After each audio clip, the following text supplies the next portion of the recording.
જય જય શ્રી ગોકુલેશ. વૈષ્ણવ સત્સંગમાં ગઈકાલે છેલ્લે આપણે શ્રવણ કર્યું કે જેવી રીતે શરદ ઋતુમાં કમલોની ઉત્પત્તિથી જલમાં રહેલી અશુદ્ધિઓ દૂર થઈ જાય છે, માટે કમલને નીરજ કહેવાય છે. એવી રીતે યોગભ્રષ્ટ થયેલા યોગીઓના મલિન ચિત્તને યોગીઓ પુનઃ યોગની સાધનાથી શુદ્ધ કરે છે. તો એવી રીતે આ યોગ સાધનામાં જે લોકો ગયા હોય એ લોકોને અનેક જન્મો સુધી પ્રયત્ન કરવા પડે, કારણ અનેક જન્મ સંસિદ્ધ તો યાતિ પરમ ગતિ, ગીતામાં ભગવાને કીધું છે. હવે આપણે આગળની લીલા જોઈશું, પરંતુ તે પહેલાં એક ખંડિતાનું પદ શ્રવણ કરીશું. ललना की प्रीति अमोली,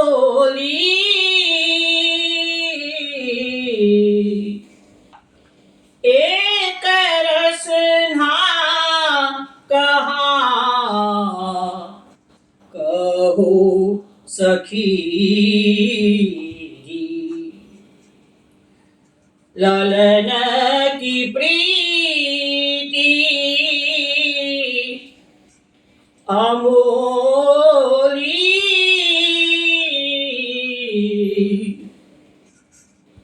एक रसना कहा कहो सखी. हसन खिलाता चितवन जो छबीली, अमृत वचन मृदु बोली,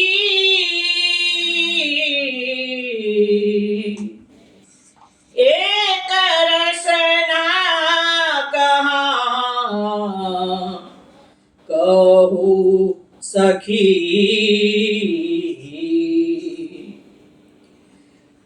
अति रस भरे मदन मोहन पिया, अपने कर कमल खोलत बंद चोली. गोविंद प्रभु की बहुत कहा कहूँ, गोविंद प्रभु की बहुत कहा कहूँ. जे जे बातें कही अपनो हृदयो खोली, एक रसना कहा कहूँ सखी. ललन की प्रीति अमोली, एक रसना कहा कहूँ सखी. एक रसना कहा कहूँ सखी.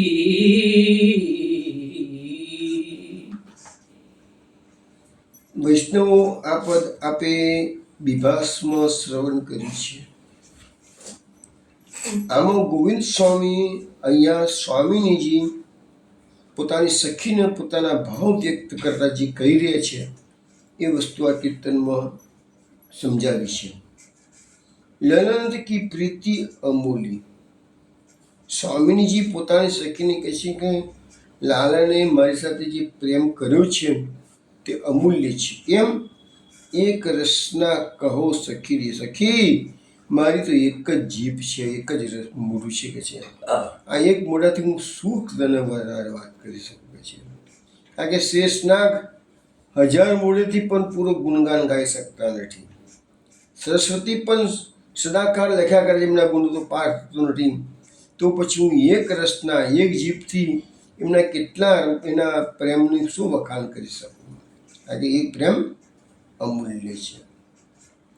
હસન ખેલે ને ચિત્તવન જો છબીલી, અમૃત વચન મૃદુ બોલી. હવે સ્વામીજી ભગવાનની જે હાસ્ય છે, એમની જે લીલા કરવાની ખેલવાની જે છટા છે, ચિત્તવન જો છબીલી, એમનું જે સુંદર છબી છે એ પોતાના ચિત્તમાંથી જરાય ખસતું નથી આ બધું ભગવાનનું. અમૃત વચન મૃદુ બોલી, અને ભગવાન એમની પાસે જે અમૃતપૂર્ણ વચનો હતા, બધા મૃદુ પાછા કોમળ વચનો એ બોલે છે. એ બધું દાદાજી અત્યારે સ્વામીજી યાદ કરી રહ્યા છે. એટલા માટે તો ગોપી ગીતમાં પણ કહેવામાં આવ્યું છે ને કે મધુરયા ગીરા વલગુ વાક્ય. ભગવાનની વાણી કેવી છે? મધુર છે. અતિરસ ભરે મદન મોહન પિય, અપને કર કમલ ખોલત બંધ ચોરી. મદન મોહન પ્રભુ કેવા છે? રસ ભર્યા છે. આપણા પ્રભુ કલા રસિક છે, કલાનિધિ છે. માર્ગ એટલા માટે તો કહે છે ને, પુષ્ટિ માર્ગ એ રસિકનનો માર્ગ છે. અપને કર કમલ ખોલત બંધ ચોલી. આની અંદર જે ગોવિંદ સ્વામી જે ગૂઢ ભાવ આપણને સમજાવ્યો છે એ એવો છે કે ભગવાનની સાથે તમે પ્રીતિ કરશો તો તમારી આ સંસારરૂપી જે બંધન છે ને એ બધા ભગવાન ખોલી નાખશે છે. અહીંયા ભલે કર કમલ ખોલત બંધ ચોરી લખેલું છે, પરંતુ જે ભાવ આપણને સમજવાનો છે, કારણ કે આપણે એ ગોપી પ્રેમ કે ધ્વજા એ લેવલ સુધી આપણું કામ નથી, કારણ કે એ તો કાંત ભાવ આવી જાય છે. એટલે આપણે તો એનું અર્થઘટન આવી રીતે જ કહેવાનું કે સંસારના બંધનોને કાપી નાખે છે પ્રભુ. એમની ચોલી ખોલે તો આપણા બંધનો કાપી નાખે. એ ભાવ અહીંયા આપણે સમજવાનું છે. ગોવિંદ પ્રભુ की बहुत कहा कहूँ, જે બાતે કહી અપનો હૃદય ખોલી. હવે ગોવિંદ સ્વામી કહે છે કે બહુત કહા કહું, હું તને સખી વધારે તો હું શું કહું. મહાપ્રભુજી પણ એક જગ્યાએ કીધું છે કેમ બહુ તેન, હું તમને વધારે શું કહું કે છે. સુખદેવજીએ પણ પરીક્ષિતના આવા શબ્દોનો પ્રયોગ ભાગવતમાં કરેલો છે. તમને વિશેષમાં શું કહું કે છે. તો અપનો હૃદય ખોલી, હવે પ્રભુએ સ્વામીની પાસે પોતાનું હૃદય ખોલીને પોતાના દિલમાં જે હતું કીધું છે. એટલે એટલા માટે દાદાજી કહે છે કે લાલાની પ્રીત ઘણી અમૂલ્ય છે. હવે અહીંયા જે અપને કર કમલ ખોલત બંધ ચોલી એ જે ભાવ છે ને એ શ્રી મહાપ્રભુજીએ પાછા પરિવૃદ્ધાષ્ટકમાં લીધો છે. એટલે કદાચ ગોવિંદ સ્વામીએ પરિવૃદ્ધાષ્ટકમાંથી જ આ લીલાને સમજવાનો પ્રયત્ન કર્યો હશે. કારણ કે મહાપ્રભુજી પહેલાં થયા, ગોવિંદ સ્વામી તો પછી આવે. ગુસાઈજીના સમયમાં ગોવિંદ સ્વામી આવે છે. હવે એના માટેનું જે કીર્તન છે પરિવૃદ્ધાષ્ટકનો શ્લોક, બહુ સુંદર શ્લોક છે. એક વિનોદા ગાન કરે, તમને શ્રવણ કરાવજો. કલિંદોદ્ભૂતાયાસ તટમનુચરન્તિમ પશુપજામ રહસ્યેતામ દ્રષ્ટ્વા નવસુ ભગવક્ષો જયુગલામ દ્રઢમ નિવિગ્રંથિમ શ્લથયતિ મૃગાક્ષ્યા હઠતરમ રતિ પ્રાદુર્ભાવો ભવતુ સતતમ શ્રી પરિવૃઢે. વૈષ્ણવ મહાપ્રભુજી આ પરિવૃદ્ધાષ્ટકની રચના જે કરી છે ને એમાં હું સત્સંગ દરમિયાન ક્યારેક જે પ્રકારના સત્સંગમાં ટોપિક આવતા હોય છે તો હું એના શ્લોકો તમને સમજાવતો રહું છું. આ પરિવૃદ્ધાષ્ટકનો પહેલો શ્લોક છે. હવે આ જે પરિવૃદ્ધાષ્ટક છે ને એમાં આપણે લોકો પુષ્ટિ માર્ગમાં દાસ ભાવ માગીએ છીએ. એટલે આપણે કે જેમ કે દાસોહમની વાત કરીએ છીએ, અથવા તો કૃષ્ણાષ્ટકમમાં પણ મહાપ્રભુજીએ દાસપણું જ માગેલું છે કે છે. એટલે આપણા માટે તો દાસપણું માગવું એ જ યોગ્ય છે. પરંતુ આ જે ગોપીજનોનો કાંત ભાવ છે એના માટેનું આ પરિવૃદ્ધાષ્ટક છે. એમાં કીધું છે રતિ પ્રાદુર્ભાવ ભવતુ સતતમ શ્રી પરિવૃદ્ધ. પરિવૃદ્ધ એ ભગવાનનું એક નામ ભાગવતમાં પણ છે અને વેદોમાં પણ છે. તો કહે છે કે અમારો પ્રભુ તમારા માટેની રતિનો પ્રાદુર્ભાવ. હવે આપણે રતિનો અર્થ પ્રેમ કરવાનો છે અને ગોપીજનો જે રતિનો અર્થ કરે છે એ કાંત ભાવ કરે છે. પણ એ લોકો માગી શકે આપણું એ મધુર ભાવ છે, આપણું એ લેવલ નથી. આપણે તો દાસ ભાવથી સંતોષ માની લેવાનું છે. હવે અહીંયા શું છે, આ ટૂંકની અંદર આ શ્લોકમાં મહાપ્રભુજી એવું કહેવા માંગે છે, કલિંદો ભૂતાયા તતમ અનુચરંતી પશુપજામ. પશુપજામ એટલે રાધાજી, સ્વામિનીજી. અને કલિંદમાંથી ઉત્પન્ન થયેલી યમુનાજી છે, એના કિનારે રાધાજી વિચરણ કરી રહ્યા છે. અને ત્યાં આગળ આપણા કૃષ્ણ કનૈયાલાલ પહોંચી ગયા છે કે છે. તો એમની જે નિવી ગ્રંથિ છે શ્લેષાયતી મૃગાક્ષા. તો મૃગાક્ષા એટલે ગોહરીની જેવી એમની રાધાજીની આંખો છે. અને એવા રાધાજી પાસે જઈ અને એની ગાંઠને દિલી કરે છે. એટલે અહીંયા પણ એ જ ભાવ છે આપણને, જે પેલા કીર્તનમાં કીધું એ જ પ્રમાણે, કે આપણી આ સંસારની જે ગ્રંથિઓ છે, આપણી હૃદયની અંદર જે કામજાળાની ગ્રંથિઓ બધી બંધાઈ ગયેલી છે જન્મો જન્મની, એને છોડવા માટે કૃષ્ણ કૃપા હિ કૈવલમ. પ્રભુને વિનંતી કરશો તો જ એ કામ વાસનાઓના ઝાડા છૂટા થશે. એટલે મૂળ આપણો અર્થઘટન મહાપ્રભુજી જેવા વિરક્ત ભગવદ અવતારને પણ આ લીલાનું ગાન કર્યું છે. એટલે ગોપીજનોનો ભાવ એમને પ્રદર્શિત કરવા માટે જ આ પરિવૃદ્ધાષ્ટકની રચના કરેલી છે.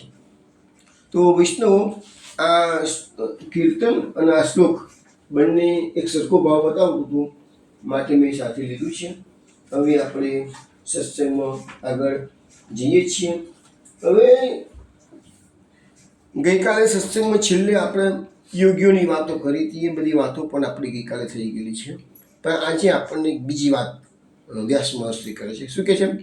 વ્યોમ્નોબ્દમ ભૂત સાબલ્યમ ભુવ પંકમ પામલમ શરત જહારા સ્વામિનામ કૃષ્ણે ભક્તિ યથા શુભમ. આમાં એમ કહે છે કે શરદ ઋતુ આવતા જ આકાશમાંથી વાદળા, અગ્નિ અને વાયુની અશુદ્ધિ દૂર થઈ ગઈ અને ભૂમિ અને જળ પર જે કાદવ હતો એ ધીરે ધીરે બધું દૂર થઈ ગયું.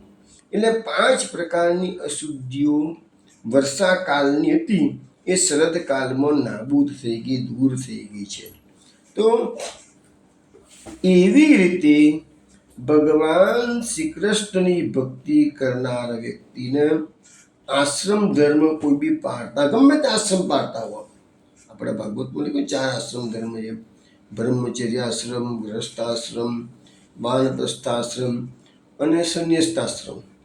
તો એ 4 આશ્રમ પાળનારાઓના પાપને દૂર કરે. શ્રી કૃષ્ણની ભક્તિનું સામર્થ્ય કેવું છે એ આપણને એટલા માટે મહાપ્રભુએ કૃષ્ણ સેવા સદા કાર્યનો જે મંત્ર આપણને આપેલો છે એનું કારણ અહીંયા ભાગવતમાં પણ મેં કીધું ને કે મહાપ્રભુએ જે વસ્તુ આપણને પુષ્ટિ માર્ગમાં સમજવામાં આવી છે એનું ઓરિજિન તો મોટે ભાગે શ્રીમદ ભાગવતમાંથી મળી જ જાય છે. અહીંયા પણ લખ્યું છે કે શ્રી કૃષ્ણની ભક્તિ આશ્રમ ધર્મ પાળનારાઓના પાપને હરે છે. હવે અહીંયા 5 પ્રકારની અશુદ્ધિ અને આ બધું શ્રી કૃષ્ણની ભક્તિ બેની કમ્પેરિઝન કરવામાં આવેલી છે. હવે આપણને સમજાવવામાં આવે છે મહાપ્રભુ સુબોધનીજીમાં. હું જે કહું છું સુબોધનીજીમાં કે આપણો જે દેહ છે 5 મહાભૂતોનો બનેલો છે: પૃથ્વી, અગ્નિ, વાયુ, જલ અને આકાશ. હવે આ 5 આપણા તત્વો જે છે શુદ્ધ થશે તો જ આપણો દેહ શુદ્ધ થશે. અને એ વસ્તુ તો અનેક વાર સમજાવી ચૂક્યો છું કે જ્યાં સુધી આપણી શુદ્ધિ પૂરી નહીં થાય ત્યાં સુધી ભગવત પ્રાપ્તિ શક્ય થવાની જ નથી. અને શુદ્ધિ એટલે કેવી? 100% શુદ્ધિ, 99.99% પણ નહીં ચાલે આ માર્ગમાં આગળ વધવું શકો. એ બધું તમે અંદર બધા શ્લોકો આવશે તમે સમજ, તમને ખ્યાલ આવશે જ કે આપણને કેટલી બધી વસ્તુઓ પ્રભુની પ્રાપ્તિ કરવી હોય એ ઇઝી પણ છે અને અઘરી પણ છે. કેવી રીતે ઇઝી છે, કેવી રીતે અઘરી છે એ સત્સંગના માધ્યમથી સમજાવતો રહીશ. હવે એ જે 5 તત્વો છે, પૃથ્વી, અગ્નિ, વાયુ, જલ અને આકાશ, તો એ શુદ્ધ થશે તો આપણો દેહ શુદ્ધ થઈ ગયો. અને જે લોકોનો આવું 5 તત્વો શુદ્ધ થઈ ગયા છે એમનો આ પાર્થિવ દેહ પૃથ્વી પર રહે જ નહીં. એ દેહ સ્વદેહ જાય. કારણ કે વાત ઘણા ભગવદીઓ છે, મહાપ્રભુજીની વાત કરો, ગુસાઈજીની વાત કરો, ગોકુલનાથજીની, ગોવિંદ સ્વામીની વાત કરીએ આપણે, ગોપીનાથજી, લક્ષ્મણ ભટ્ટજી, આ બધાનો દેહ નથી રહ્યા. બધાના દેહ તો પહોંચી ગયેલા છે, દેહ સ્વદેહ ગયેલા છે. અને આ તો માનો કે ભગવદ અવતારો હતા, પણ અનેક ભક્તોની પણ વાતો સાંભળેલી છે કે એમનો દેહ નથી રહ્યો. અને કળિયુગની અંદર છેલ્લે માલપુર, મોડાસાની બાજુ માલપુર ગામ છે, એના સાકરચંદ બાબા એટલે મૌની બાબા કહેતા હતા, એમનો પણ એક વૃત્તાંત તમે વાંચેલો તો એમનો પણ દેહ રહ્યો નહોતો. અને એ વૃત્તાંતમાં એવું આવતું હતું કે 70 વર્ષના એ મૌની બાબા શ્રી યમુનાજીની કૃપાથી સદેહે ભગવત ધામની પ્રાપ્તિ કરી છે. અને એ જ દ્રશ્ય, એ દર્શન કરવાના 5 જણા ભાગ્યશાળી હતા. શ્રી યમુનાજીએ મૌની બાબાને 6 મહિના પહેલાંથી તિથિ આપી દીધી હતી. આ દિવસે તારો લીલામાં સદેહે અંગીકાર થવાનો છે. એ 6 મહિના દરમિયાન શું કરવું એ શ્રી યમુનાજીએ બધું જણાવી દીધું હતું. એ પ્રકારે બાબા આચરણ કરતા હતા. અને છેલ્લે જે દિવસે એમને લીલા પ્રવેશ થવાનો હતો એ દિવસે બાબા બચ્ચવન, અગાઉ દિવસે પહોંચી ગયેલા બચ્ચવન. અને બચ્ચવનની અંદર સવારના પરમાં 4 વાગે એમનો પ્રવેશ થવાનો હતો. એટલે 5 વૈષ્ણવો એમની જોડે હતા. એને કીધેલું કે રાતના આવીને તમે જાળીમાં બેસીને જે થાય જોયા કરજો. એ બધા વૈષ્ણવો જાળીમાં જતા રહ્યા છે, ટોર્ચના અજવાળે જોતા હતા. અને જ્યાં 4 વાગ્યાનો સુમાર થયો અને ત્યાં જ એ સાકરચંદ બાબા 70 વર્ષની ઉંમરના વૃદ્ધ યમુનાજીના આપેલા લાકડી, જે લાઠી આપી હતી એના ટેકે યમુનાજીના કિનારે રેતીમાં પધારે છે બાબા. આ લોકોએ જોયું કે બાબાનો અંતિમ સમય છે, બાબા જવાના છે. અને જુઓ છે તો 1 સેકન્ડની અંદર 70 વર્ષના વૃદ્ધ 5 વર્ષના બાળકનું રૂપ ધારણ કરે છે. એટલે જોયું તનુનવત્વ. આ તનુનવત્વ આ તો આપણે કરીએ છીએ ને, આ તનુનવત્વ લીલામાં અંગીકાર કરવાનો છે. અને તનુનવત્વ પ્રાપ્ત કરેલા બાબા બીજી સેકન્ડે અદૃશ્ય થઈ ગયા. અને તરત જ આ લોકો બધા 5 જણા દોડ્યા તો વળે જઈને એ બધી જે રેતી હતી જેના પર એમનો લીલા પ્રવેશ થયો એ બધી એ લોકોએ ભરી લીધી પોતાની સાથે. પણ તગાડી કોઈ નિશાની ના રહી, ના દંડ રહ્યો, ના કશું જ રહ્યું. તગાડી કશું જોવા ના મળ્યું છે. 1 સેકન્ડની અંદર, 1 ક્ષણની અંદર બધું બની ગયું છે.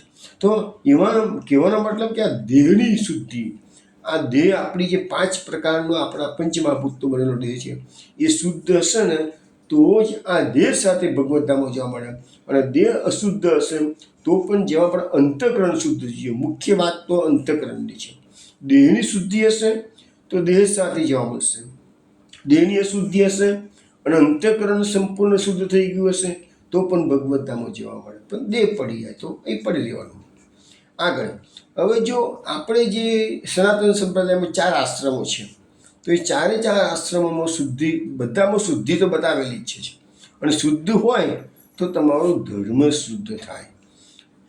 એટલે મહાપ્રભુજી સમજાવે છે કે શરદ ઋતુમાં આ બંનેની શુદ્ધિ થઈ એનું નિરૂપણ કરવામાં આવેલું છે. હવે આકાશમાં જે આપણે આકાશની શુદ્ધિની વાત કરીએ, આકાશમાં દોષ કોનું છે તો વાદળા છે, અગ્નિ છે એટલે વીજળી મારે છે જેની અગ્નિ છે, અને વાયુ છે જે વાવાઝોડું ફૂંકાય છે, પવનનો ઝપાટો વાગે છે. એ બધા આકાશના 3 દોષ છે. પણ જેવો શરદ ઋતુ આવે એટલે વીજળીના ઝબકારા બંધ થઈ જાય, વાવાઝોડુંથી પવન જોરદાર ફૂંકાતો તો બંધ થઈ જાય, વાદળા તો ઓલરેડી વરસી ગયા હોય એટલે હવે કે આવતા વર્ષે હવે એટલે એ 3 અશુદ્ધિઓ દૂર થઈ ગઈ.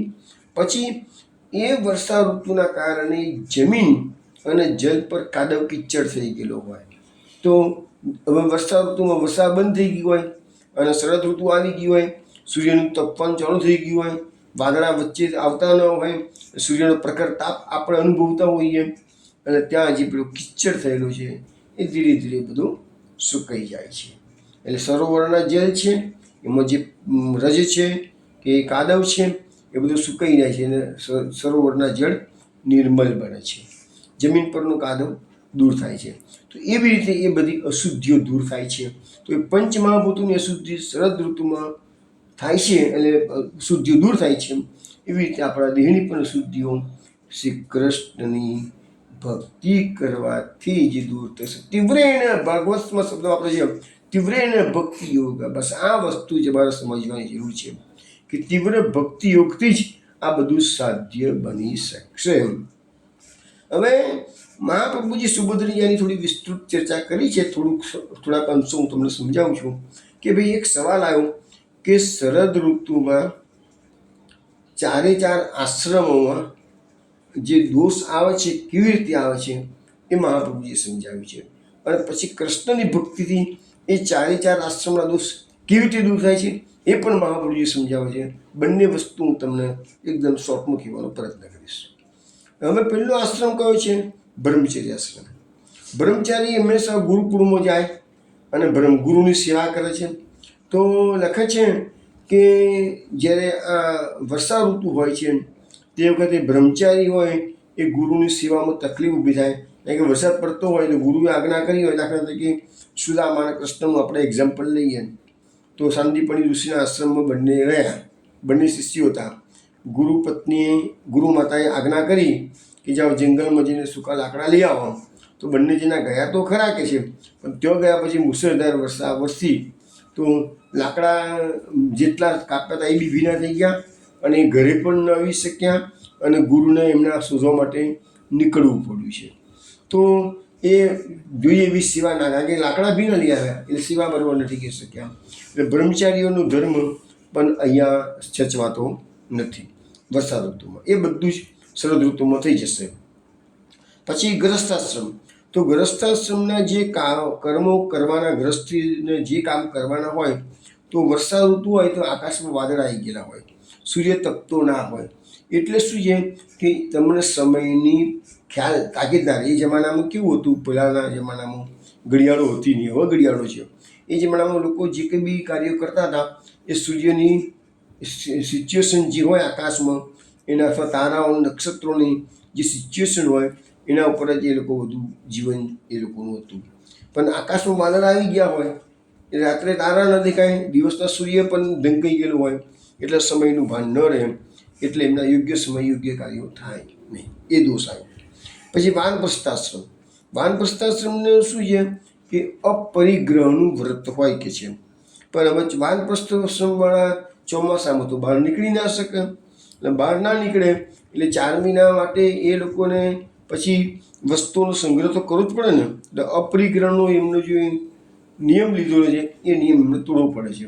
અને પરિગ્રહ એટલે સંચય કરવો અને અપરિગ્રહ એટલે કશું રાખવું નહીં. તમને કદાચ ખબર હશે કે હવે આપણે સંન્યાસાશ્રમ રાખીશું, પણ સંન્યાસીઓ માટે એવો નિયમ છે કે એમને 1 ટંકથી બીજા ટંકની ભિક્ષા માગવાની નહીં. 1 ટંકમાં માગી પછી બીજી ટંકે બીજી ફેરતી જવાનું. અને તમે વધારે પડતી ભિક્ષા માગી ગઈ હોય અને કહું 4 આડાવાળા ઘરમાં રાખી મૂકું છું કે ઝૂંપડીઓ બનાવીને કે આશ્રમમાં રાખી મૂકું છું તો ન ચાલે. એના એ બધાના અપરિગ્રહનું વ્રત હોય છે. હવે આવ્યું સંન્યાસાશ્રમ. સંન્યાસાશ્રમમાં તો બધા સંન્યાસીઓ સાધુ થયા. તો આપણામાં કહેવાય છે સાધુ તો ચલતા ભલા. તો સંન્યાસીઓનું કામ શું છે? અત્યારના સંન્યાસીઓની વાત નથી. અત્યારના સંન્યાસીઓ તો મોટા મોટા આશ્રમોનો મઠો બનાવીને રહે છે, એ વાત નથી. આપણી પ્રાચીન સંસ્કૃતિમાં જે સંન્યાસીઓ હતા એ બધા ટોટલી પરિવચક ધર્મ પાળતા હતા. પરિવચક ધર્મ એટલે કન્ટિન્યુઅસ વિચરણ કરવાનું અને અમુક જ ગીરથી ભિક્ષા માગવાની. સુખદેવજીનું ચરિત્ર આપણે વાંચીએ છીએ. સુખદેવજીનું શું કહે છે? કોઈ પણ ગ્રસ્થના આંગણામાં ગાય ધોવાય એટલી જ વાર ઊભા રહેવાનું, એનાથી વધારે ઊભા નહીં રહેવાનું. સુખદેવજીના ચરિત્રમાં આવે છે ને. તો સંન્યાસીના પણ એ બધા અમુક નિયમો છે ને એના આપણો માર્ગ જે છે ને ભલે પુષ્ટિ માર્ગ છે પણ અલ્ટિમેટલી સનાતન સંસ્કૃતિમાં આપણા શાસ્ત્રોએ દરેક જન માટેની મર્યાદાઓ મૂકેલી છે.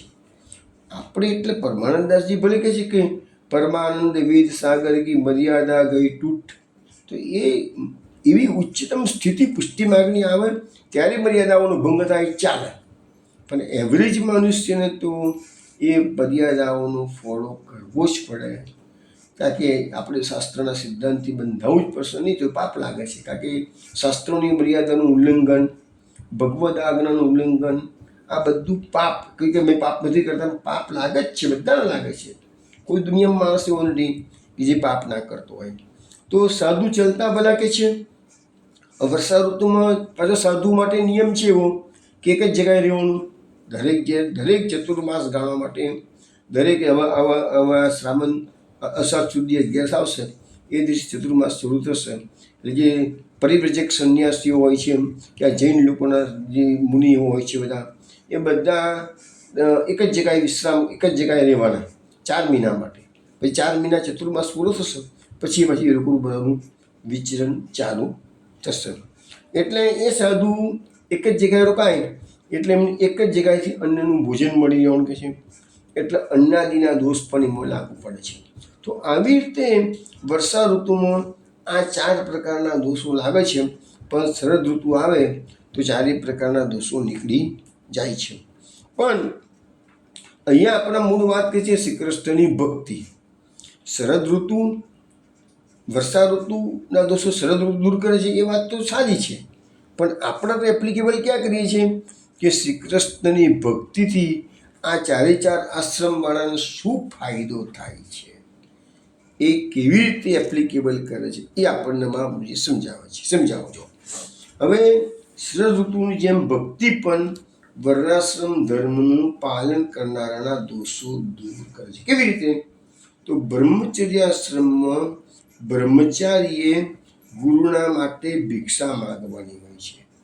ગુરુએ બતાવેલું કોઈ પણ કાર્ય કરવાનું હોય છે.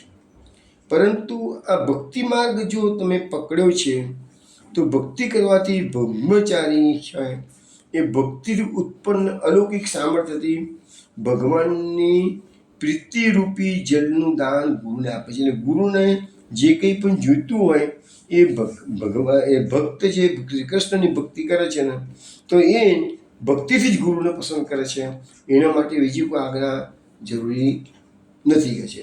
અને એનું રામાયણનું એક એક્ઝામ્પલ આવે છે કે અગસ્ત્ય ઋષિનો શિષ્ય છે સુતીક્ષ્ણ મુનિ.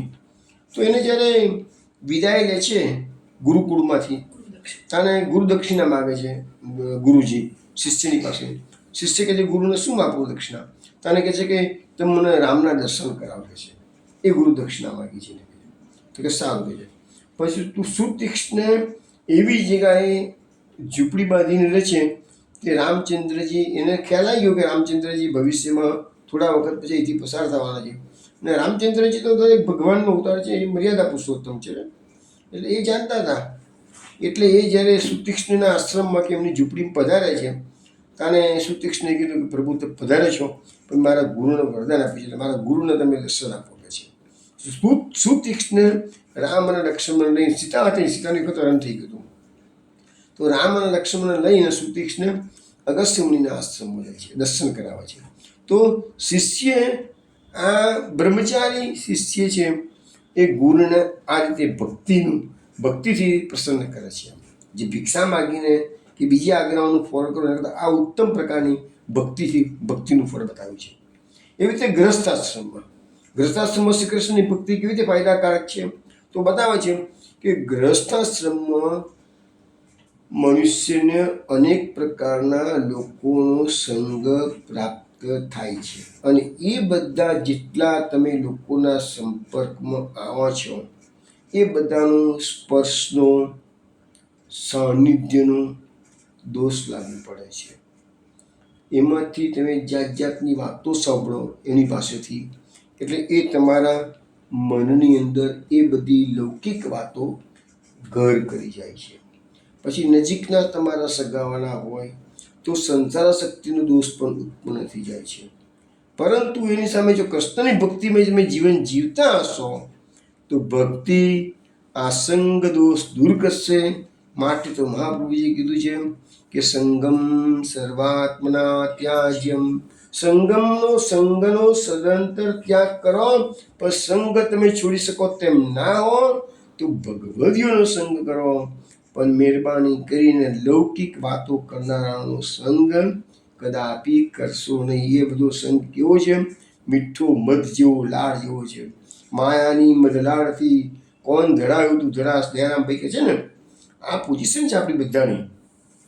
તો ભક્તિનો ઉદય થવાથી, શ્રી કૃષ્ણની ભક્તિ કરવાથી ગ્રસ્ત નિસંગ અસંગ બની જાય છે અને સતત કૃષ્ણ પરાયણ થઈને જીવન જીવે છે. હવે ત્રીજો આવ્યો વાનપ્રસ્થાશ્રમ. વાનપ્રસ્થાશ્રમમાં ભક્તિ કેવી રીતે ઉપયોગી છે તો બતાવે છે કે વાનપ્રસ્થાશ્રમમાં એ જે લોકો હોય છે એ લોકોએ અમુક નિયમો પાળવાના છે. કયા કયા?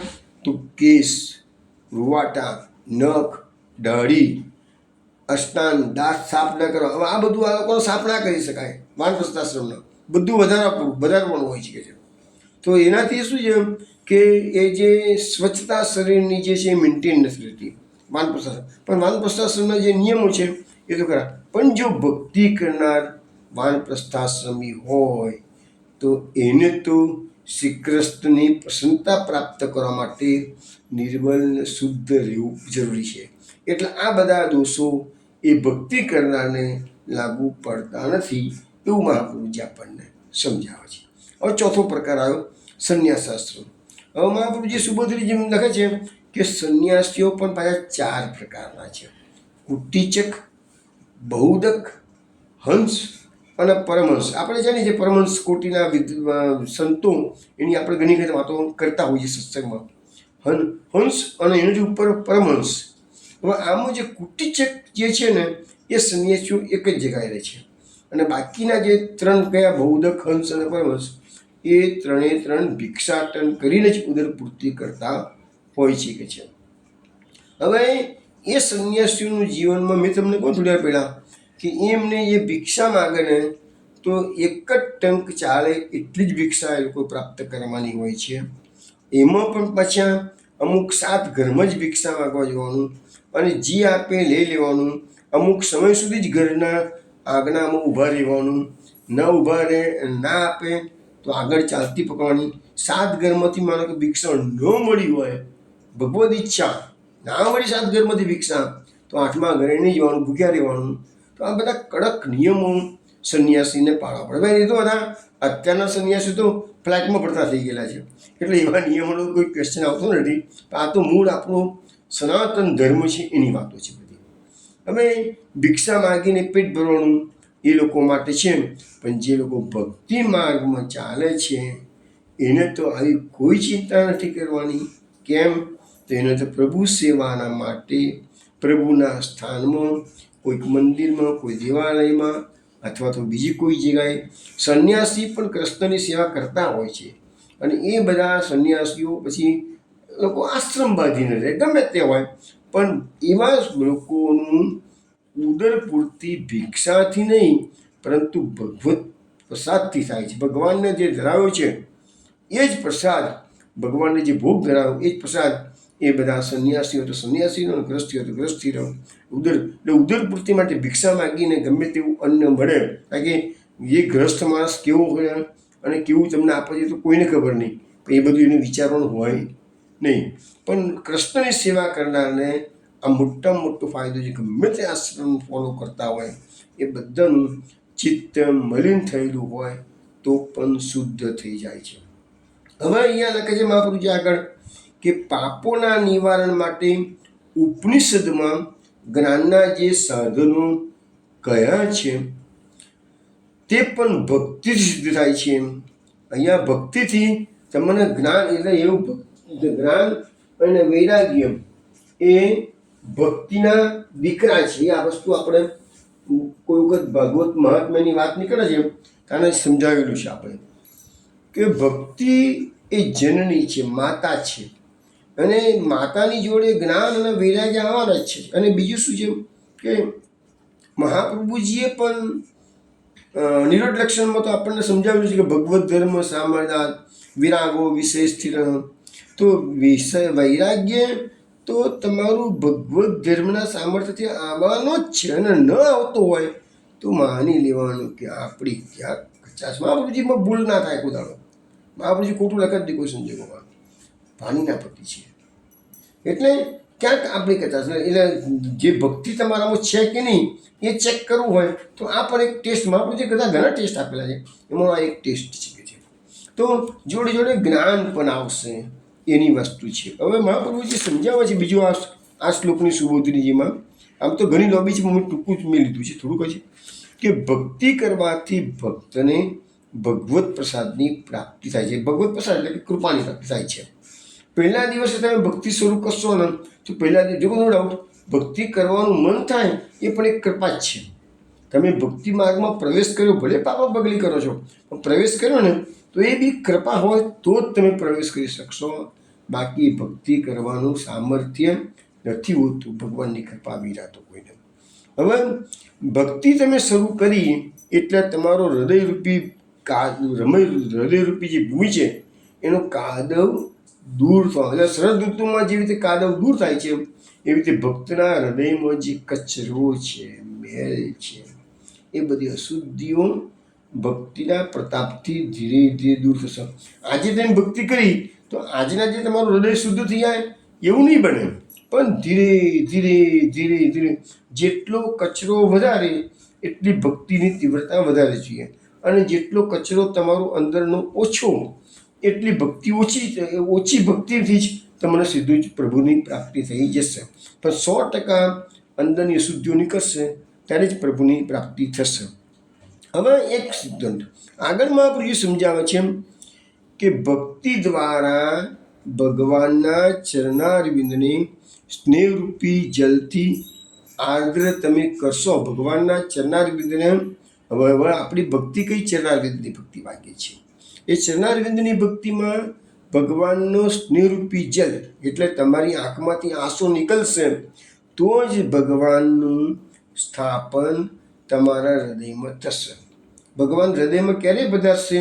તો અંદરની ગંદકી નીકળી ગઈ હશે તો જ, અંદરની શુદ્ધિ થઈ ગઈ હશે તો જ. હવે લખ્યું છે કે હૃદયમાં શોકરૂપી જલની ભીનાશ હોય જ્યાં સુધી, એટલે 2 પ્રકારના જલની વાત ક્યાં થઈ કે સ્નેહરૂપી જલ અને શોકરૂપી જલ. એટલે આપણા હૃદયમાં જે કચરો ભર્યો છે, સંસારની ગંદકી ભરેલી છે, તે એનો બધો શોકરૂપી જલ છે અંદર. તો એની ભીનાશ હશે ત્યાં સુધી ભગવાનના ચરણારવિંદ આપણા હૃદયમાં પધારશે નહીં. અને ભગવાનના ચરણારવિંદ એક વખત પધારશે જ તો શોકરૂપી જળથી ઉત્પન્ન થયેલી જે અંદર ભીનાશ, શોકરૂપી જળ નીકળી ગયું, થોડી ભીનાશ પણ રહી જશે તો ભીનાશ પણ એ ભગવત ચરણારવિંદની શક્તિથી દૂર થઈ જશે. કારણ ભગવાનના ચરણારવિંદ જે છે એ આધિદૈવિક ભૂમિ છે. હવે ભગવાન ભક્તના બધા પ્રકારના મેલને મટાડે છે, કારણ કે આપણા જેવા મહાભાગ્યવાળાઓ પોતે જ તીર્થરૂપ હોય, પોતાની અંદર ભગવાન હોવાથી તીર્થોને પણ તીર્થ બનાવે. આ સંતોનો મહિમા બતાવે છે, એટલે કૃષ્ણ ભક્તોનો મહિમા બતાવે છે. એ કૃષ્ણ ભક્તોનો મહિમા શું કીધો છે? તો તીર્થોને પણ તીર્થ બનાવે. જે લોકો ભગવત ભક્તિ કરતા હોય, આપણે ગંગા મહાત્મ્યમાં ગયા અઠવાડિયે જ્યારે જોયું હતું ગંગા દશમીના દિવસે, તેમાં વસ્તુ સમજાવી હતી ને કે જ્યારે ભગીરથે તપસ્યા કરીને ગંગાજીને પ્રસન્ન કર્યા, કારણ ગંગાજીએ અવતરવા માટે 2 વસ્તુ બતાવી એને. એક તો મારો વેગ કોણ ઝીલશે, અને બીજું કે જ્યારે હું પૃથ્વી પર આવીશ તો પાપી લોકો સ્નાન કરીને પાપ મારામાં ધોશે તો મારા પાપ દૂર કોણ કરશે? એવું ગંગા માતાએ ભગીરથને પૂછ્યું. તો ભગીરથે એ વખતે જવાબ આપેલો કે આ સંતો મહાત્માઓ છે, એમના હૃદયમાં ભગવાન બિરાજતા હોય છે. એવા સંતો મહંતો જ્યારે ગંગાજીમાં સ્નાન કરવા માટે પધારશે અને જે પાપી લોકોએ સ્નાન કરેલું હશે એ બધું પાપ ભગવાનના પધારવાથી દૂર થઈ જશે. એ વાત અહીંયા પણ મારા મહાપ્રભુજી આપણને સુબોધરીજીમાં સમજાવે છે. હવે આ શ્લોક જે કૃષ્ણ ભક્તિનું થી બધાના પાપોને દૂર કરે છે, દોષો દૂર કરે છે, એ વાત પર આપણે સુબોધીના આધારે સમજવાનો પ્રયત્ન કર્યો. હવે આગળનો શ્લોક જોઈએ.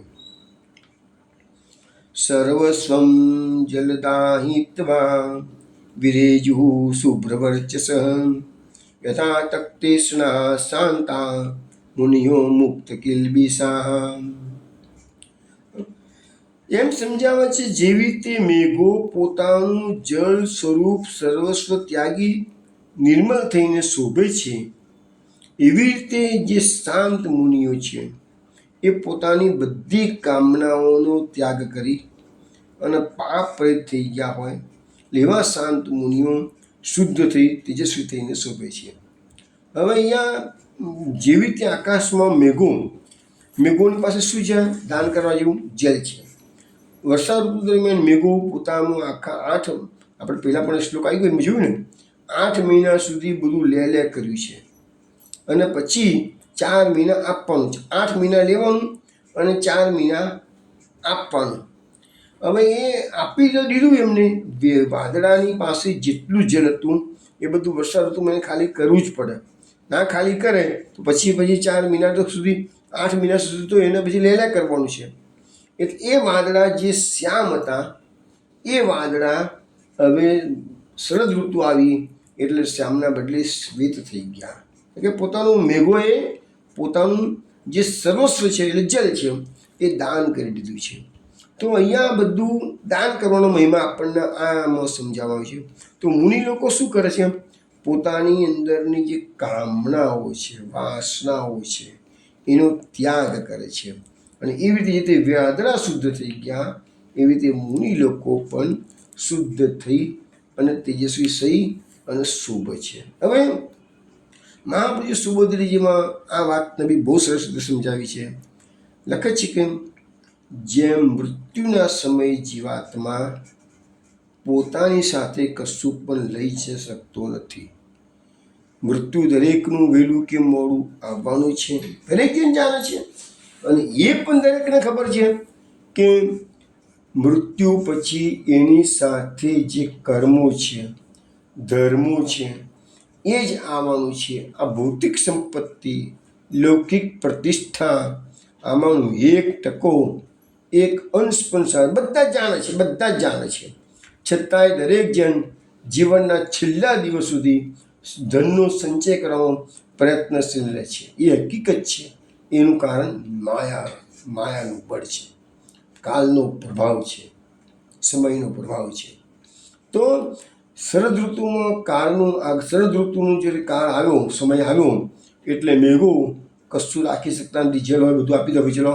પછી કોઈ વખત વધારે જલ ભેગું 8 મહિનામાં જલ વધારે ભેગું કર્યું હોય તો અતિવૃષ્ટિ કરવાની, અને 8 મહિનામાં જલ ઓછું ભેગું કર્યું હોય એ વખતે લહેર પાણી ભજ્યા કરતા હોય તો ઓછું જલ ભેગું કર્યું હોય, બહુ બીજા કામમાં રોકાઈ ગયેલા હોય, ઓછું જલ ભેગું કર્યું હોય તો અનાવૃષ્ટિ થઈ જાય.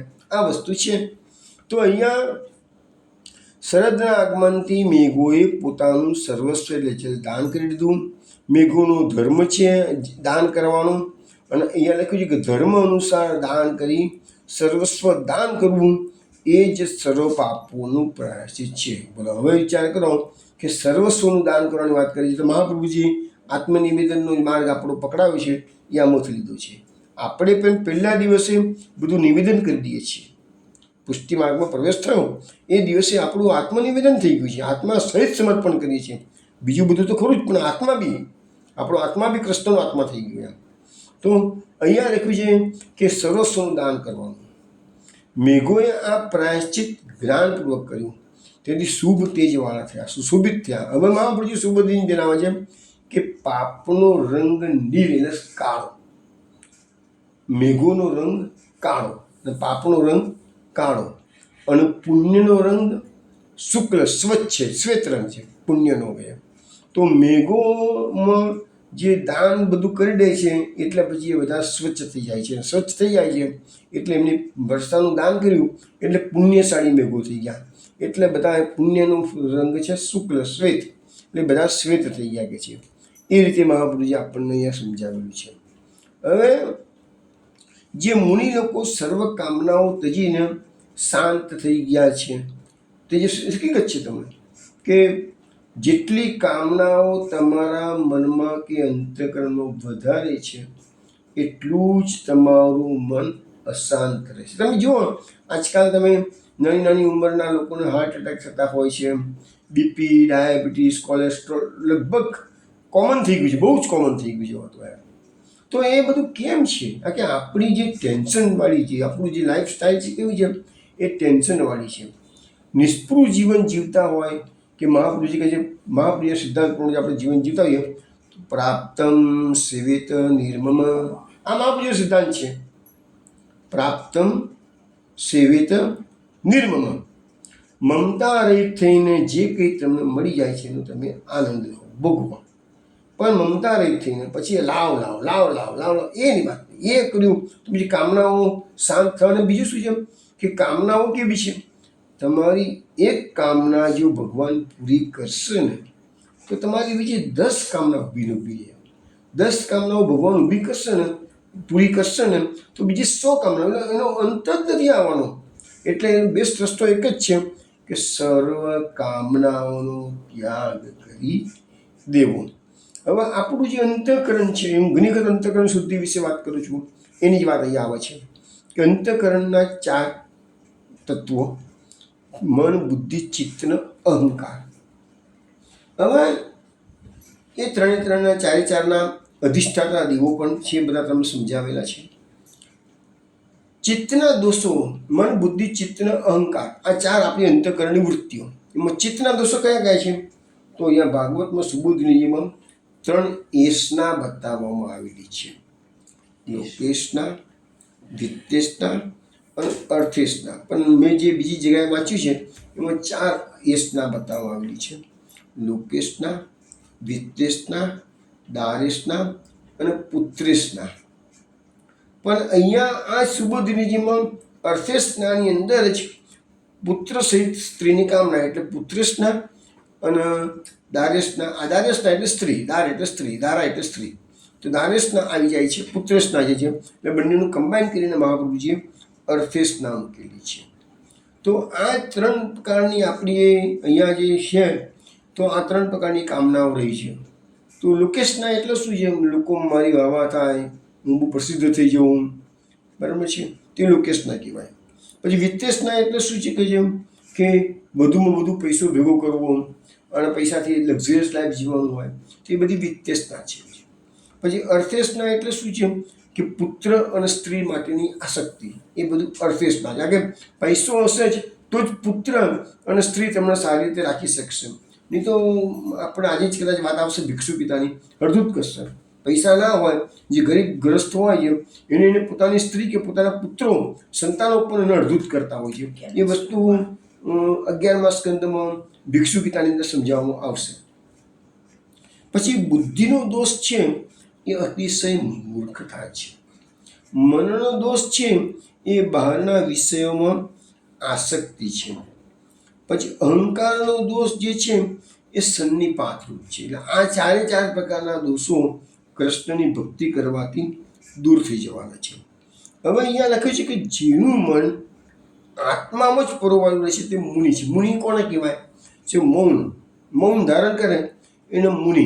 અને મૌન ધારણ કરે એટલે કે એની વૃત્તિઓને અંતર્મુખ કરે, બહિર્મુખની. આપણી બધાની વૃત્તિઓ કેવી છે? બહિર્મુખ થઈ ગયેલી છે. અહીંયા લખ્યું છે કે એની વૃત્તિઓ અંતર્મુખ હોય છે કે છે. તો જેને અહંકાર રૂપી પાપને ત્યજી દીધા છે અને બહારના સર્વ પદાર્થોની આસક્તિ છૂટી ગયેલી છે, અને તેઓ જ એમનું હૃદય શુદ્ધ થાય છે અને પછી એવા મુનિઓ પ્રકાશ છે, તેજસ્વી બને છે. અને આ દોષોની નિવૃત્તિ શ્રદ્ધ દ્વારા, એટલે શ્રદ્ધ ઋતુમાં પણ એવી રીતે 5 મહાભૂતોની શુદ્ધિકરણ થયેલું છે, એ આપણે જોયું. અને આધ્યાત્મિક શ્રદ્ધમાં પણ ભગવાન સ્વયં રહ્યા. એટલે આધ્યાત્મિક શ્રદ્ધ ઋતુ એટલે જે આપણો ભક્તિનો માર્ગ છે એમાં આપણી શ્રદ્ધ ઋતુ ખરી, પણ એ આધ્યાત્મિક શ્રદ્ધ ઋતુ, અને એમાં ભગવાન સ્વયં બિરાજે છે. હવે આ જે કામનાઓની વાત છે ને, એમાં તો શ્રીમદ ભાગવતમાં ઘણું બધું લખાઈ ગયેલું છે. પણ એક સુફી સંતે કહેલું, ચા ગઈ ચિંતા ગઈ મનમાં બેપરવાહ, जिनको कछु न चाहिए वो सहन को साह. જોયું? જે સૂફી સંતો થઈ ગયા તો એ લોકો કેટલા આમ ખુમારીથી જીવન જીવતા હતા કે છે, કોઈની પડેલી નહીં. એટલા માટે તો આવી ખુમારી કલાપીમાં પણ હતી. એટલે કલાપી એક દિવસ એટલે એને એક વાક્યમાં એવું લખ્યું છે કાવ્યમાં, નહીં જાહો જલાલીના ન કીર્તિના ન ઉલ્ફતના, અમે લોભી છીએ ના અમારા રાહ ન્યારા છીએ. આ કયા પ્રકારની ખુમારી છે? સંતોની ખુમારી તમે જુઓ વૈષ્ણવો, સંતોની ખુમારી કામનાઓ છે ને, કામના આપણને લાચાર બનાવી દે છે, અને જે કામનાઓ ત્યાગી દે છે ને એ બાદશાહ બની જાય છે. એટલા માટે તો કીધું છે કે ફિકર કી ફાકી કરે તે ફકીર, ફિકર કી ફાકી કરે તે ફકીર. ફકીર લોકો હોય એમ કે પડેલી હોતી જ નથી, રાખવા જેવું છે શું એની પાસે, હોય શું જે ચિંતા કરે. એટલે કોઈ ચોરી જશે કે કોઈ મને લૂંટી લેશે એવી એ લોકોને ડર જ ના હોય તો લૂંટવા આવે ને, કશું હોય જ નહીં. પછી એમની જે સંપત્તિ છે એ બધી અંદરની સંપત્તિ છે, ભક્તિની સંપત્તિ. અને ભક્તિની સંપત્તિ તો જેમ બાંટશો એમ વધશે. ભક્તિની સંપત્તિ કોઈ લૂંટી નથી દેતું, લૂંટાઈ જાય તો એ વધવાની જ છે પાછી. આ મોટો ફાયદો છે. ભૌતિકવાદીનું જે ધન છે એ લૂંટી જવાની ભય રહે છે. આ તો લૂંટાવાનો ભય જ નથી કશો, આ તો વધતી જ રહેવાની છે કે જે. બીજું ભાગવતમાં કામનાઓ બાબતનો એક સુંદર શ્લોક છે, અકામ સર્વ કામો વામ મોક્ષ કામ ઉદારદી તીવ્રેન ભક્તિ યોગેન યજેત પુરુષમ પરમ. આ ભાગવતનો શ્લોક છે. એમાં એવું કહે છે, અકામ તમે નિષ્કામ હો. તમારે કોઈ પણ વ્યક્તિ નિષ્કામ બની જાય ને તો ઉત્તમ છે. કારણ કે આપણો પુષ્ટિમાર્ગ કેવો છે? નિર્ગુણ ભક્તિયોગ છે. અને નિર્ગુણ ભક્તિયોગ એટલે શું છે કે તમને કોઈ પણ પ્રકારની કામનાઓ હોય જ નહીં, એટલે નિષ્કામ ભક્તિયોગ કહેવાય. આ વખતે જે આવતા શનિવારે જે પ્રશ્ન આવવાનો છે, અત્યારથી વૈષ્ણવની વાત નીકળી એટલે કહી દઉં છું કે નિર્ગુણ ભક્તિયોગના 2 લક્ષણો બતાવ્યા છે ભાગવતમાં. શોધી કાઢજો, અત્યારથી પ્રયત્ન કરજો. નિર્ગુણ ભક્તિયોગના 2 લક્ષણો શ્રીમદ ભાગવતમાં 3જા સ્કંદમાં બતાવવામાં આવેલા છે. એ આ વખતના શનિવારનો પ્રશ્ન અત્યારથી કહું છું, શોધી રાખજો તમે. તો એ નિર્ગુણ ભક્તિ માર્ગ છે આપણો પુષ્ટિ માર્ગ, નિષ્કામ ભક્તિ માર્ગ છે. ઠાકોરજીની સેવા સિવાયની બીજી કામના ભક્તને હોય જ નહીં. અને જો તમે કામનાઓ રાખી છે ને એ ભક્તિ કરો છો તો એ વ્યભિચારીની ભક્તિ છે, એ અવ્યભિચારીની ભક્તિ નથી. એટલે એવી ભક્તિ કૃષ્ણને પસંદ. ભગવાન તો ભક્તોના કામ કરવા માટે હર હંમેશ તત્પર રહે છે, પણ એનાથી ભગવાનની પસંદ ના થાય. પ્રભુ પાસે કદી ન માગવું, માગે પસ્તાવો થાય. પ્રભુ પાસે કદી ન માગવું, માગે પસ્તાવો થાય. ઉદાસી આવે નાથને વ્યાપાર સરીખું જણાય. દયારામભાઈ કે છે, પ્રભુ પાસે કદી ન માગવું, માગે પસ્તાવો થાય. ઉદાસી આવે નાથને વ્યાપાર સરીખું જણાય. તો આ બધી વસ્તુ આપણા ભગવદીઓ આપણને જે સમજાવે છે ને એ એમને નથી સમજાવતા. એની પાછળ ઘણું મોટી સમજવાની આપણને સાર છે બધું એમ. તો અકામ એટલે નિષ્કામ કોઈ થઈ ગયેલું હોય, સર્વકામ એટલે દુનિયાભરની તમારી પાસે કામના હોય તો પણ ભાગવત કે આવો કશો વાંધો નથી. ભાગવત તમારી બધી ઈચ્છા પૂરી કરશે. જો નિષ્કામ હોય તો પણ ભાગવત પકડો. તમે દુનિયાભરની કામનાઓ તમારી છે તો પણ ભાગવત પકડો. પછી કહે છે મોક્ષ કામ. અરે ભાઈ તમારે મોક્ષ જોઈએ છે તો આવો, કશો વાંધો નહીં, અમે તમને મોક્ષ પણ આપીશું. કશું નથી જોઈતું તોય ભાગવત, બધું જોઈએ છે તોય ભાગવત, કશું નહીં ને ફક્ત મોક્ષ જોઈએ છે તોય ભાગવત. તો આ બધું 3 કેટેગરીના માણસો અમુક બતાવવામાં આવ્યા છે. તો એમાં શું કહે છે? તીવ્રેન ભક્તિ યોગેન યજેત પુરુષમ પરમ. આવો આ 3 કેટેગરી માટે તમારે તીવ્ર ભક્તિયોગથી એ પરમ પુરુષનું પૂજન કરવું, ભક્તિ કરવી. પરમ પુરુષ પુરુષોત્તમ, પૂર્ણ પુરુષોત્તમ શ્રી કૃષ્ણનું તમારે સેવા ભક્તિ કરવી. તો તમારે કામ નિષ્કામ હશો, સર્વકામ હશે કે મોક્ષકામ હશે, પ્રભુ બધું આપવા માટે તૈયાર થઈને બેઠેલા છે. તો આપણે આ કામનાઓનો ત્યાગ પર સારી વાત કરી છે વૈષ્ણવ. હવે એના પછીનો શ્લોક લઈએ. ગિરિયો મુમુચુસ્તોયમ ક્વચિન્ન મુમુચુ શિવમ યથા જ્ઞાનામૃતમ કાલે જ્ઞાનીનો દદતેન વામ. જેમ જ્ઞાનીઓ જ્ઞાનરૂપી અમૃતનું કોઈ સમય દાન કરે છે અને કોઈ સમય નથી કરતા, તેમ પર્વતો પરથી કોઈ સ્થળે જલ વહેતું હતું તો કોઈ સ્થળે ઉત્તમ જલ સંગ્રહ થતું હતું. હવે જુઓ, વર્ષા ઋતુમાં વરસાદ પર્વત પર પણ પડે છે. આપણે વચમાં થોડા વખત પહેલાં જ એક એક્ઝામ્પલ જોઈતું છે કે પર્વત પર વર્ષાનું ગમે તેટલું જળ પડે છે તો પણ પર્વત તો સ્થિરનો સ્થિર જ રહે, પર્વત વિચલિત થતો નથી. એવી રીતે આપણને સમજાવવામાં આવ્યું હતું કે જે ભક્ત માણસ છે એ સંસારના દુઃખો આવે કે સુખો આવે એનાથી એની ભક્તિ વિચલિત થતી નથી. એ વસ્તુ આપણે અડગમનના, આપણે ભક્તો કેવા છે? અડગમનના છે, પર્વત જેવા સ્થિર વૃત્તિવાળા છે. એ વાત આપણે ગયા અઠવાડિયે સમજ્યા હતા. હવે અહીંયા કહે છે કે પર્વતો પર બી જ્યારે જળ પડે છે વરસાદનું, તો પર્વતો પર જે સરોવરો હોય એ સરોવર એ જળનો સંગ્રહ કરે છે. પણ જે જગ્યા પર જળ પડે અને સરોવરો ના હોય તો પછી ઝરણા રૂપે હોય છે, અથવા તો જ્યારે એ સરોવર ઓવરફ્લો થઈ ગયેલું હોય તો બાકીનું જે જળ છે એ ઝરણા રૂપે પર્વતમાંથી નીકળતું હોય. ઘણી જગ્યાએ એવું પણ બને છે કે સરોવર ના હોય પણ એનો સંગ્રહ અંદરના ભાગમાં જે દેખાય નહીં બહારથી એટલો બધો થયેલો હોય તો એ જળ અવિરત ઝરણા રૂપે વહેતું હોય છે. આજે પણ તમે ઘણા પર્વતોમાં જાઓ, હિમાલયમાં આજે પણ તમે જાઓ તો ઝરણા, પુષ્કળ ઝરણા જોવા મળે છે, આજે પણ જોવા મળે છે. તો જળનો સંગ્રહ બી કરે છે અને જળ વહાવી પણ દે છે. બંને કાર્ય પર્વત કરે છે. તો એવી રીતે જે જ્ઞાની પુરુષો છે એ પોતાનું જ્ઞાનરૂપી જે અમૃત છે એ અધિકારી જેનો આવે તો એને દાન કરે છે અને અધિકારી જેનો ના આવે તો પોતાના જ્ઞાનનું પ્રદર્શન કરતા નથી, કોઈને કશું આપતા નથી, ના પાડે છે. એટલે અધિકારી જીવ કેવો છે એના ઉપર એ જ્ઞાનીઓ બધું નિર્ણય કરે છે. પણ ગીતાજીમાં ભગવાને કીધું છે નહીં જ્ઞાનીને સદૃશમ પવિત્રમિય વિદ્યતે. આ જગતમાં જ્ઞાનથી પવિત્ર બીજું કશું છે નહીં કે છે, એવું ગીતામાં આપણને સમજાવવામાં આવે છે. પણ જ્ઞાન એટલે કયું જ્ઞાન? આ ભૌતિક જ્ઞાન નહીં.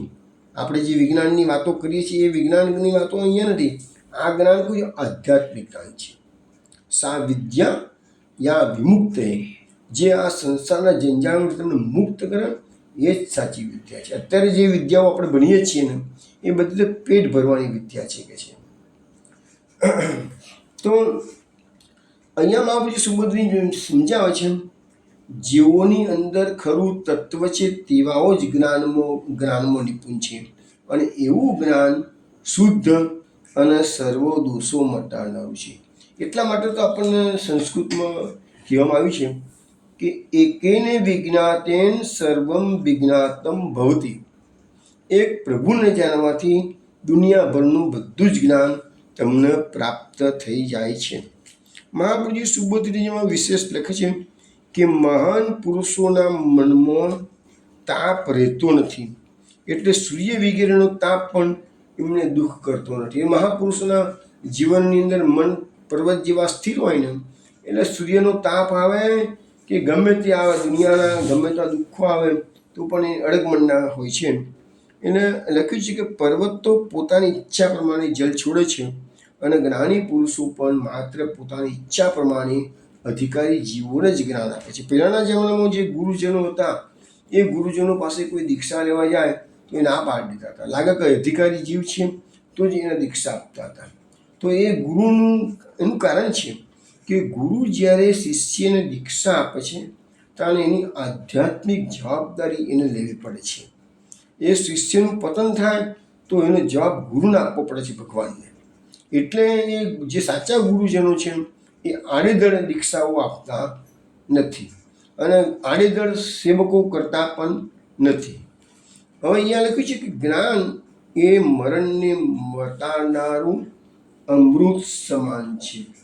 જ્યારે શુભ અવસર હોય ત્યારે જ્ઞાનીઓ પોતે જ્ઞાનથી પરિપૂર્ણ હોવા છતાં પણ દેશ, કાળ અને જ્ઞાનના અધિકારીને જોઈને એ જ્ઞાન આપવા યોગ્ય છે કે કેમ એ નક્કી કરીને જ એને જ્ઞાન આપશે, ગમે તેવાને નહીં આપે. એટલે માટે ગીતામાં પણ ભગવાને કીધેલું છે કે એ મારો આ ગીતાનો ઉપદેશ તમારા અધર્મીને કે જેની શ્રદ્ધા નથી એને ક્યારેય કરવો નહીં. ભગવાને પોતે ગીતામાં કીધું છે. એટલે જે અધિકારી જેમ નથી ને એને પણ ગીતાનો શ્રવણ નહીં કરવાનું જોઈએ. કારણ કે અર્થના અર્થઘટન જ બધું ખોટું કરી દેશે પછી કે છે.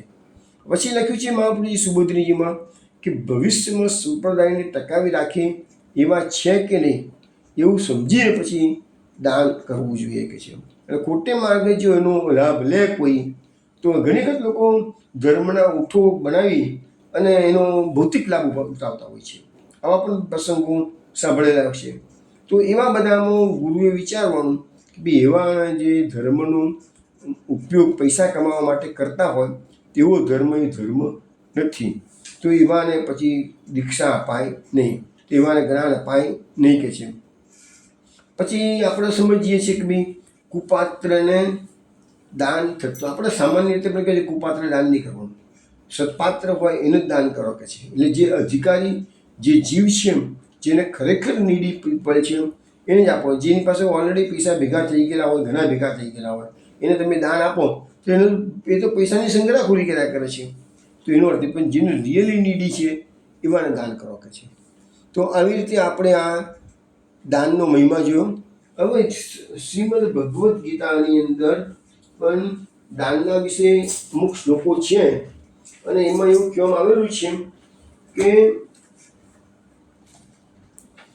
જ્ઞાન દ્રવ્ય યજ્ઞાસ તપો યજ્ઞાન યોગ યજ્ઞાસ સ્થાપરીમ સ્વાધ્યાય જ્ઞાન યજ્ઞાંશે યત સંચિત વ્રતા. એટલે કે જે દ્રવ્યનો યજ્ઞ, તપનો યજ્ઞ, યોગનો યજ્ઞ અને બીજા કેટલાક લોકો જે છે એ વ્રતોનું પાલન કરનાર યત્નશીલ લોકો સ્વાધ્યાયરૂપી જ્ઞાન યજ્ઞ કરે છે. તો ભાગવતમાં ગીતામાં ભગવાન જણાવે છે કે આ બધા યજ્ઞો કરતાં પણ જ્ઞાન યજ્ઞ સર્વશ્રેષ્ઠ છે. એટલા માટે તો આપણે ગોપી ગીતમાં પણ આપણે ગાઈએ છીએ કે ભુવી ગૃણંતિ તે ભૂરિદા જના. કારણ કે દ્રવ્ય યજ્ઞ એટલે તમે દ્રવ્યથી ગમે તેટલું દાન કરો એ યજ્ઞ છે પણ એ સારો છે. પણ એનાથી ઉત્તમ તપો યજ્ઞ છે. તમે તપ કરશો તો એનાથી વધારે તમે લોકોનું કલ્યાણ કરશો. પૈસા આપશો તો અમુક લેવલ સુધી જ એનું સારું થશે. તપથી તમે બીજાનું સારું કલ્યાણ કરી શકશો. યોગ એનાથી વિશેષ છે, તપથી પણ વધારે યોગનો યજ્ઞ છે અને એનાથી મોટો સ્વાધ્યાયરૂપી યજ્ઞ છે. તો આવી રીતે બધા યજ્ઞોનું છે ને એમાં યજ્ઞ છે ને એને જે જ્ઞાન યજ્ઞ છે એને ગીતામાં સર્વશ્રેષ્ઠ કહેવામાં આવેલું છે. ચલો વિષ્ણુ, હવે આગળની લીલા કાલ રાત્રે 8 વાગે મળીશું ત્યારે આપણે શ્રવણ કરીશું. ત્યાં સુધી જય શ્રી ગોકુલેશ.